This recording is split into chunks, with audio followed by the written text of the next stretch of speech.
stimulated by propositions, they did not do this and they did not say that, because they are constantly harping on our lack of engagement.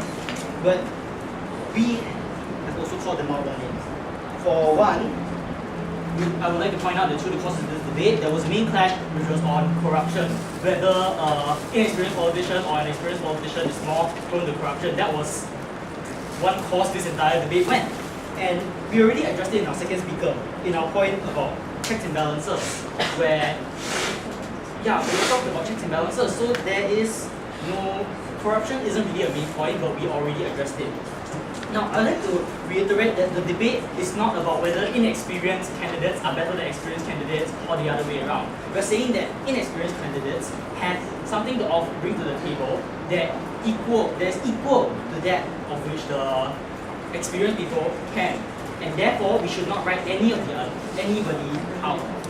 Now, I said in the start of my speech that all we need to prove is that the inexperienced people have something to bring to the table, and therefore should not be written out.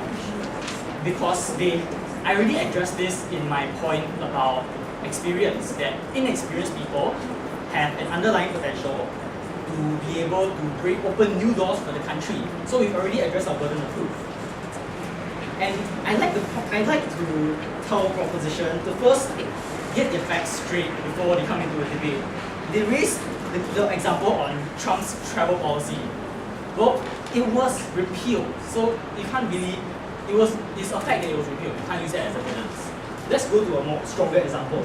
They talked about Obama as an example of someone who is being controlled by his advisors, and they use it to bash inexperienced politicians. I'd like to point out that Obama served office before. So that takes down the example, and their point becomes no less than just pointless conjecture.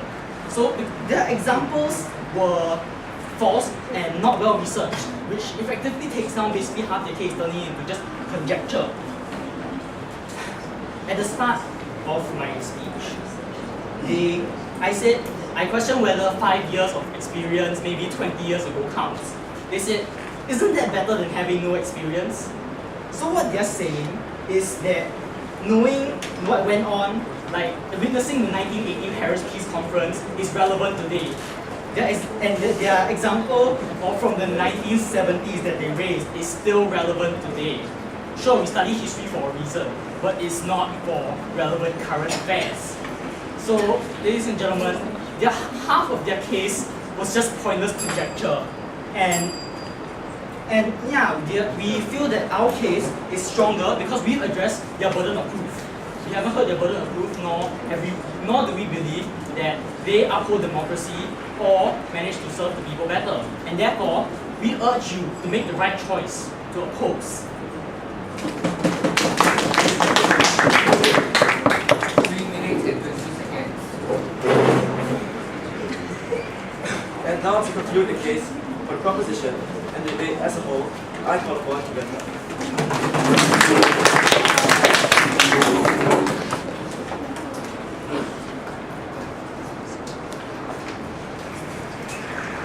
Two clashes for the House today. First, on experience versus democracy, and second, on the concept of corruption. But before I move on, allow me to deal with a few stuff that they have dropped. You see, our first substantive on experience and the misuse of power was entirely dropped, even when I pointed it out in my speech. Next, my substantive on preventing populism was never dealt with.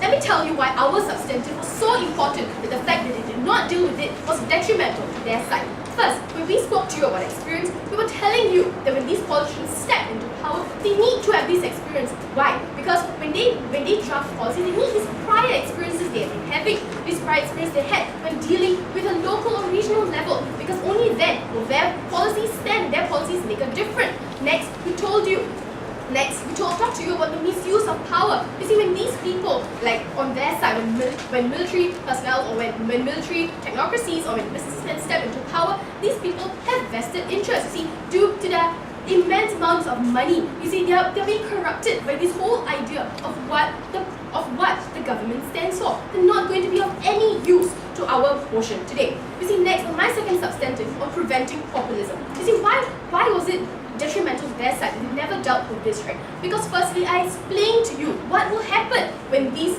people who, for example, have never held a government position or were technocracies, like for example in Singapore and China, what will happen to them or what will happen to the country when they step up, right? Nothing is going to happen, nothing's going to happen, but in fact, the country is just going to go into a deep, deep hole. You see, nothing, what these people will never benefit from these politicians even stepping up for position. These people will be actually disadvantaged in a sense. You see, next on our characterization, we tell you that this military, when these people, like for example, when their side, when they say democracy, when they stood for democracy, and they say that anyone could be allowed to take on this position as long as they're within the age limit. You see, we're trying to tell you that they failed to realize our characterization of the military on how these people on their side who will just come out and take on this position are actually your military personnel, your businessmen. You see, these people have vested interests, a hidden agenda when they step into power. They're not here for the good of the people. They're there for themselves.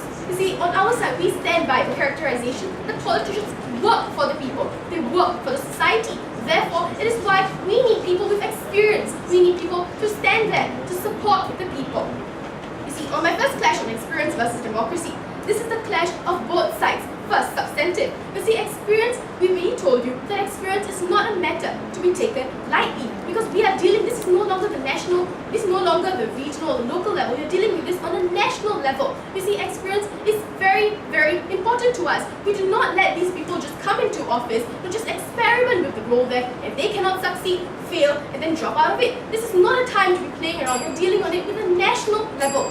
Next, the idea of concept of corruption. You see, when they tell that our side have no political, on their side, when they have no political corruption, no political connections, they will be least corrupted. In fact, we tell you that they will be the most corrupted, because on our side, these politicians have a lesser chance of being corrupted due to their state, when they are being caught, they have no other jobs to follow. But on their side, they are simply corrupted. Therefore, side with side proposition.